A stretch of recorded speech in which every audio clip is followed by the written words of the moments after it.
Hey, what's up, goofies? It's been a while since I've been on here. My bad, y'all. Anyways, I got some grapes. It's gonna be cool. All right, let's get it. Charlie Kirk explains why being homeless is a choice. Whoa. All right, let's see.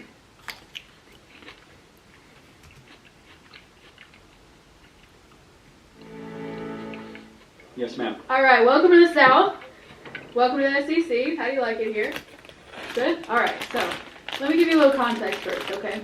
Don't hold it? Okay. Let me give you a little context. So my family, right, we are blue collar. That's what we did forever. My mom worked for construction. My dad worked for construction. My stepdad worked for construction, okay? I'll ride motorcycles. I'll tow guns, myself included on occasion. That's how we go, okay? I hear you, I've heard you say a couple of times that you want to talk about the issues that Americans really care about, right? Number one thing polled is the economy, every single time. Heard you talk about DEI, heard you talk about how you feel like white straight men are under attack in this country. Listen, I know a lot of white straight men who are struggling right now. So I completely agree with you on that, right? But I do want to ask a couple questions, right? So, for instance, my dad, right? Right. About as American as you can get. Tall, blonde hair, ladies' man. I'm getting there. Y'all hold down. Okay, so he's in construction, right? You gotta get to the question. He's in construction, right? It's not going well because of the... She has to paint the picture so a lot of you understand what she's talking about, because a lot of you will try to say that she's only a libtard and doesn't understand anything about American culture. And she's trying to tell you, like, her family comes from a culture. Her family understands American values. You understand some of the roots of American values. That's what she's trying to say. So those cornballs in the back just need to shut up and listen. If you're so open-minded, why don't you just shut your mouth and listen? And no disrespect to any viewer that would listen to what she had to say. These tariffs on lumber from Canada. It's not going well. What would you say to him? This guy, he served his country as a veteran. He served his country to do Katrina relief support. He's been in construction for 20 years. He's really struggling right now to make ends meet and to build houses like he needs to. And it's affecting our family, and I know a lot of people like him. What would you say to a person like him? Well, first of all, let me go back to something you said. DEI absolutely affects the economy because it makes our companies less competitive and our best people are not able to get jobs in corporations. Number two, the economy's going to get better. Give President Trump some time. All of a sudden, we're seeing inflation go down. The Fed is signaling they might cut rates. He's deregulating the economy. We're seeing a huge tax cut come, and we're going to see a massive housing boost in this country. Well, okay, but... And last thing, the first time Trump was president, people like your dad did way better than they did under Joe Biden. And so he'll do it again. I'm going to stop you right there because I got one more question, okay? So first of all, I hope that people who did well under Trump's first term did amazing. He was not one of those people. I'll also say that, so I work for homeless shelters on the side, right? See, a lot of people who are homeless, we've got a major issue with homelessness in this country. The solution does seem to build more homes. Now, not every homeless person's condition is the same. Not the solution to homelessness. Not every homeless person's condition is the same. More homes does not solve homelessness. You're wrong. More affordable housing does. No. It doesn't solve all of it, but it does help people who need help. No, it doesn't. It's telling them you can't go defecate on the side of the street, clean up, get out of here. I'm going to put you in prison. So hold on now. They're homeless by choice. No, you need to understand this. You need to understand this right now. There's Section 8 housing for every single one of them. It's because they either have deep-seated mental issues and they should be in an asylum, or number two, they have drug issues, or number three, they're there by choice. It is not a lack of homes. So all the people that I know who do work, who are homeless, who are working out of their car, who are working for double the minimum wage and still cannot afford their homes because of debts from the 2008 crisis, all of those good people, you think that they are all mentally ill and not deserving of having homes? And let's be real. This is where I kind of didn't like Charlie. I felt like he played stupid. Let's be real. On American values, just straightforward, let's just straight talk. No Republican, no Democrat, right? Are you really going to sit here and say that people who are homeless by choice? Come on now. Come on now. The person sitting behind this camera, you probably know somebody in your life that fell into some bad circumstances that had absolutely nothing to do with drugs. And to be honest with you, if you know anything about men, homeless shelters for men are terrible. And there aren't that many. There are more homeless shelters for women. So there are more homeless men in America than there are homeless women. However, that's not the point I'm trying to make here. You being a hardworking man know that if you lose your job, you damn near go all the way to homeless. You know that. Come on now. Like, come on now. Let's not sit here and act like that's not... He didn't understand that. Like, he's just trying to say they all got Section 8 housing. No, they don't. Like, no, they don't. Like, anyways.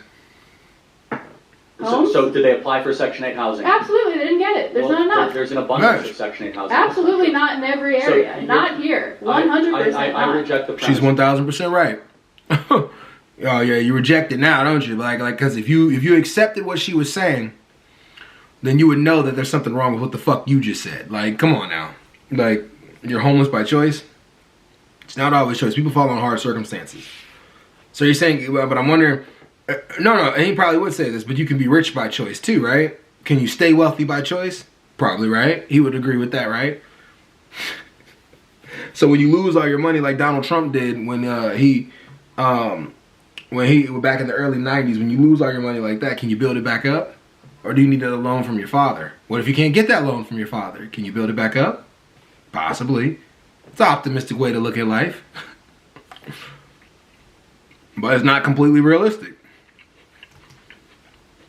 Homelessness is a choice in this I country. think that you're unclear about the facts in certain areas. So, I will say that some areas someone do have it. working 2 jobs. No, not 2 jobs. Twice the minimum wage in Tennessee. Tennessee, the minimum wage is $7.50. They make $14 an hour. 40 hold on, let me play this out. So they Yeah. have a family, They have a family. Jesus and their whole Christ. family's homeless. Not the whole family. So, the kids are with the I'm grandparents. going to call they BS can't on this afford whole thing. Wait a second. So they're earning $14.50 an hour. $14.50 an hour. Or $7.50 is minimum wage, so $15 an hour, right? Do you know the average rent in the area? Hold on a second. I'm going to get to there. Hold Okay. on. $15 an hour, and they're working like what, 7-8 hours a day, right? Yeah, 40 a week. Okay, so like $120 a day, right? So they're getting like $600 a week. That's like $2,400 a month. So they could also get food stamps. They could get Medicaid insurance, and they could also get welfare, having their income level under $60,000 a year, of which that would total them $76,000 a year. You're trying to tell me in the greater Knoxville area there's not an apartment that they could put themselves and their family? What?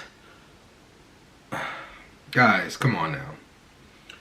I know somebody behind this camera has made between $30,000 to $60,000 a year. I tried to apply for food stamps at a certain period of time just to see if I can fucking get it. Denied. I'm in the state of Ohio, right? No, Charlie. No. It's almost like he was completely disconnected from the bottom to some degree. I know you guys love him, but no. And there are people that work 2 jobs to make ends meet. There are people who work 2 minimum wage jobs to make ends meet. There are people that do that. I know somebody that works 3. Like, what are you talking about, man? He was so... I don't know. You guys liked him because he talked shit about black people. That's what you liked him for. I just want to make y'all mad by saying it, because that's exactly why y'all liked him. Like for $76,000 a year, you know what? They probably have a drug problem, which is where all that money is let me going. ask you Because I just called something, BS on that entire mathematical equation. It doesn't exist. Your bill, the Republicans' bill that they're trying to pass, they're trying to cut food stamps. They're trying to cut WIC. So what do you have to say about that? Yeah, people are living on a shoestring about it. What are they going to do now that those helping things are gone? First and foremost, it should be a safety net, not a hammock. And yes, we absolutely should means test this. People who are able to work should work, and we should not subsidize people that endlessly leech off of the federal government. Period. Agree. What I'm saying is that there are people who do work and who still cannot afford it. So what do you say to those people who they are working, they're working hard? I just told you, I just called BS on your whole scenario. You can get up to $78,000 a year. He does not believe that people work 2 jobs. That's what he just said. He does not believe that there are people out there that work 2 jobs to make ends meet. That's literally what he's calling BS on the fact that she said that. The mathematical equation where they make $7 an hour. That may not, I believe her, but that may not be true. But if it is, still, there are people out there that work 2 jobs to make ends meet. And I'm pretty sure if a person was making $25 an hour, they wouldn't go work for another company that makes $7 an hour. Well, they might. They might. I don't know. But there are people out there working 2 jobs. She's not lying about that. I'm pretty sure like she's telling the truth. Like that? Why? I'm not calling BS on your scenario. Because it does not exist in the Knoxville greater area within 30 miles. It absolutely does. I'm telling you right now, it does not exist. Are you from here? Because I lived here too. No, but I could do math. BS on the things that I know. Okay, for example, I'm telling you right now, it is not true if someone is working 2 jobs at $15 an hour and they're getting every government benefit. 15 before taxes. She said 7. 7 per job.